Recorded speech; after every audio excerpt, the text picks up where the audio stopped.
আচ্ছা, এই যে সিসি2 জিওগ্রাফি পেপার, এইটা কিন্তু সেকেন্ড সেমিস্টারের কিন্তু তোমার ওয়ানার জেনারেল মাইনারও আছে, আবার ফোর্থ সেমিস্টারেরও কিন্তু আছে এই সিলেবাসটা। ঠিক আছে, এই সিলেবাসটার নাম হচ্ছে হিউম্যান জিওগ্রাফি। 75 মার্কসের পরীক্ষা হয়।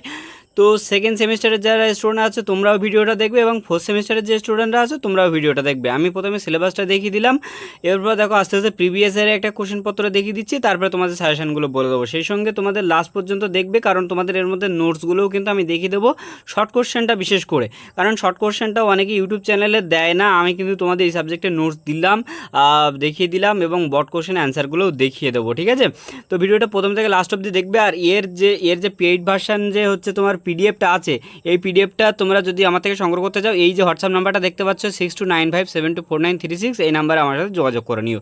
তো প্রথমে আমি তোমাদেরকে এই সাবজেক্টের সাজেশনটা একটু বলে দিই। সাজেশন প্রশ্নগুলো দেখো, আমি একটা ইউনিটের ওপরে বেশি প্রশ্ন রাখিনি, যেহেতু লাস্ট মিনিট সাজেশন হিসাবে দিচ্ছি, তাই জন্য একটু কম কম প্রশ্ন রেখেছি, মাত্র 2-3টে করে প্রশ্ন একটা ইউনিট থেকে। প্রথম ইউনিটের দেখো বট কোশ্চেন, যে মানব ভূগোল বা হিউম্যান জিওগ্রাফি বলতে কী বোঝায়, এর প্রকৃতি, পরিধি, তারপরে তার সাম্প্রতিক প্রবণতা আলোচনা করো। দ্বিতীয়ত হচ্ছে মানব ভূগোলের তোমার রিসোর্স, তারপরে লোকেশনাল, ল্যান্ডস্কেপ, এনভায়রনমেন্টাল স্কুলের বৈশিষ্ট্যগুলো আলোচনা করো। থার্ড হচ্ছে অ্যানথ্রোপোলজিগ্রাফি বলতে কী বোঝায়, এর তাৎপর্য আলোচনা করো। চতুর্থ হচ্ছে মানব ও পরিবেশ সম্পর্কে সম্প্রতি প্রধান প্রবণতাগুলো আলোচনা করো। প্রথম চারটের মধ্যে প্রথম দুটো মোস্ট ইম্পর্টেন্ট, বোঝা গেল? তো এরকমভাবে আমি সবগুলো বলে দেবো, তাই জন্য শুধুমাত্র ভিডিও স্কিপ করে দেখে গেলে হবে না। প্রত্যেকটা ইউনিট আলোচনা করার সময় প্রশ্নগুলো আমি বলবো, সেই সঙ্গে সঙ্গে কিন্তু ইনফরমেশনগুলোও বলবো, তাই যে স্কিপ করে দেখে গেলে কিন্তু তোমাদের লস। তারপরে দেখো ইউনিট 2 বলে সোশ্যাল জিওগ্রাফির যে পার্টটা আছে, সোশ্যাল জিওগ্রাফির মধ্যে এই ইউনিটটির মধ্যে কিন্তু ম্যাক্সিমাম একটু বেশি প্রশ্ন অল টাইম আসতে থাকে। 5 নম্বরের প্রশ্নটা দেখো, মানব সমাজের বিবর্তনগুলো আলোচনা করো। এখানে হান্টিং, ফুড, তোমার তারপরে তোমার প্রসেসাল যে ব্যাপারগুলো আছে, সাবস্টেন্স ফার্মিং যে ব্যাপারটা আছে, ইন্ডাস্ট্রিয়াল সোসাইটির যে ব্যাপারগুলো আছে, হ্যাঁ এগুলো কিন্তু হচ্ছে ইম্পর্টেন্ট আছে, বোঝা গেল? তারপরে 7 নম্বরের প্রশ্নটা দেখো বেশি ইম্পর্টেন্ট, আমি ইম্পর্টেন্ট বেশিগুলো তারপরে আমি একটু আলোচনা করে দিই। চেঞ্চু, টোডা বা গন্ডু প্রজাতিদের যে পরিবেশের সাথে অভিযোজন পদ্ধতি, সেটা আলোচনা করো। এই প্রশ্নটা দেখবে আমি ঘুরিয়ে ঘুরিয়ে অনেকবার রেখেছি। পশুপালন, যাযাবর সমাজের যে হচ্ছে তোমার সামাজিক অর্থনৈতিক ব্যবস্থা, সেটাও আলোচনা করো।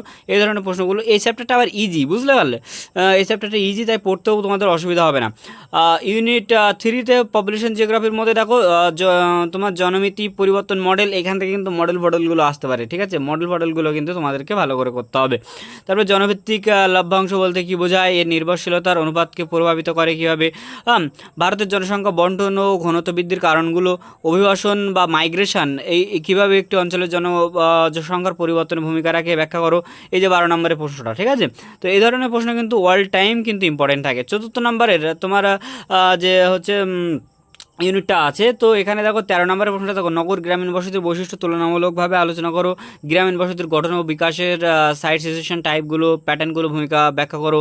ঠিক আছে, আমি কিন্তু প্রশ্নগুলো এমনভাবে রেখেছি, তোমাদের প্রশ্নর অ্যান্সারগুলো এমনভাবে মাস্টার নোট টাইপের তৈরি করা। ঠিক আছে, প্রশ্ন ঘুরিয়ে আসলেও, হুবহু প্রশ্ন যদি নাও আসে, তাও প্রশ্ন ইউনিটের যে কোনো জায়গা থেকে চলে আসলেই তোমরা লিখতে পারবে, একই অ্যান্সার লিখে দিয়ে আসবে। ঠিক আছে, তো এমনভাবে তৈরি করা আমি তোমাদের দেখিয়ে দিচ্ছি, তো এখান থেকে দেখে নাও।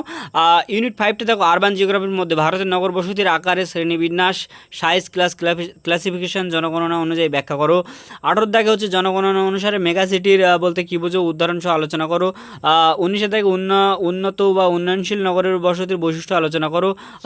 বিশ্বায়নের প্রভাব শিল্প নগর সমাজের যে কীভাবে প্রভাব পড়ছে তা আলোচনা করো। অতিরিক্ত প্রশ্ন হিসাবে 4-5টা প্রশ্ন রেখেছি, অতিরিক্ত প্রশ্নগুলো যারা এক্সট্রা পড়তে চাইছে, বিশেষ করে ফোর্থ সেমিস্টার মাইনর, তারা একটু ভালো করে দেখবে। সংস্কৃত এবং অনার্স, সেকেন্ড সেমিস্টার অনার্স। ঠিক আছে, সংস্কৃতির ভূসাদৃশ্য, কালচারাল ল্যান্ডস্কেপ বলতে কী বোঝায়, উদাহরণসহ আলোচনা করো। উষ্ণমণ্ডলীয় অঞ্চলের শিকার আহরণকারী সামাজিক ভৌগোলিক বিস্তৃত ব্যাখ্যা করো। 23-এর দাগটা দেখো, 23-এর দাগে হচ্ছে যাযাবর জীবিকা নির্ভরশীল মাইগ্রেটরি সাবস্টেন্স যে এগ্রিকালচারের সিস্টেম বলতে কী বোঝায়, মানব ভূগোলের রিসার্চ অ্যাপ্রোচের গুরুত্ব, ভারতের চেঞ্জ ও জনগোষ্ঠী বা ঐতিহ্যবাহী জীবিকা পদ্ধতি ও বর্তমান চ্যালেঞ্জগুলো বিশ্লেষণ করো। বোঝা গেল?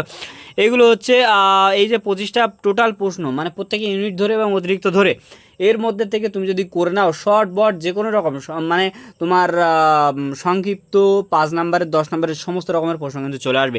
একটা কথা তোমাদেরকে বলে দিই, এই যে জিওগ্রাফি ছাড়াও একাধিক আইডিসি, সেক, বিভিন্ন সাবজেক্টের পেপারের, কম্পালসারি বিভিন্ন সাবজেক্ট পেপারের, honours, general, minor, science, arts, commerce, বিভিন্ন সাবজেক্টের কিন্তু নোটস কিন্তু আমাদের কাছে তোমরা পাবে।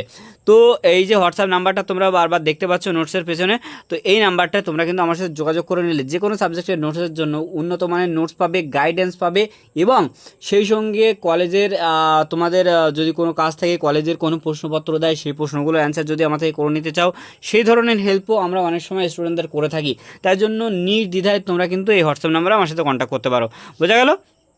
এবার তোমাদেরকে আমি একটু সংক্ষিপ্ত প্রশ্নগুলো দেখিয়ে দিই। 2 নম্বরে অনেক সময় সংক্ষিপ্ত প্রশ্ন আসে, সেই সংক্ষিপ্ত প্রশ্নগুলো একটু দেখে নাও। তো দেখো, হিউম্যান জিওগ্রাফির মধ্যে থেকে 30টা সংক্ষিপ্ত প্রশ্ন দিয়েছি। 30টা সংক্ষিপ্ত প্রশ্ন আমি আর আলোচনা করছি না, আমি একের পর এক দেখিয়ে যাচ্ছি। তোমরা কিন্তু এটা স্ক্রিনশট করে নেবে, কারণ কি এতগুলো প্রশ্ন আমি যদি বলতে থাকি তাহলে সেক্ষেত্রে কিন্তু হচ্ছে তোমার ভিডিওটা অনেক লং হয়ে যায়। ঠিক আছে, তো খুব সুন্দরভাবে দেখো, স্পষ্ট ভাষায় সুন্দরভাবে লিখে দেওয়া আছে প্রত্যেকটা প্রশ্নের উত্তর। দেখো এখানে কিন্তু মাত্র 30টা প্রশ্ন দেওয়া হয়েছে। অনেকের কলেজে শুনলাম যে তোমাদের ক্লাস হয়নি, অনেকের কলেজে সেভাবে, আর 4th সেমিস্টারের মাইনরদের তো বলার কোনো প্রশ্নই ওঠে না, ওদের তো একদমই ক্লাস হয়নি। আর 2nd সেমিস্টার যাদের যে সমস্ত স্টুডেন্ট আছো তোমাদের মোটামুটি একটু হলেও ক্লাস হচ্ছে। তো তোমরা যেভাবে পারো একটু ভালোভাবে এই প্রশ্নগুলো একটু তৈরি করে নাও। আর এখানে দেখো আমাদের একাডেমির হচ্ছে একটা লিফলেট আছে, এটা স্ক্রিনশট করে নিতে পারো। এখানে বিভিন্ন সাবজেক্টের ব্যাপারে আমি লিখে রেখেছি, কোন কোন সাবজেক্টগুলো অনলাইন অফলাইন পড়াই। এখানে দেখো বট কোশ্চেন যেগুলো আছে, সেই বট কোশ্চেনগুলো খুব সুন্দরভাবে কিন্তু তৈরি করে দেওয়া আছে। অ্যান্সারগুলো খুব বিশ্লেষণাত্মকভাবে কিন্তু তোমরা অ্যান্সারগুলো পাবে।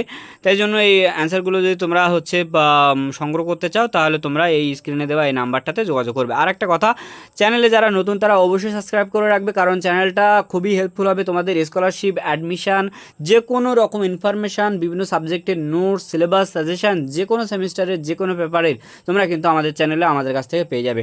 এবং কারো যদি পার্সোনালি কন্ট্যাক্ট করা থাকে, এই হোয়াটসঅ্যাপ নাম্বারে আমার সাথে যোগাযোগ করে নিও। বোঝা গেল?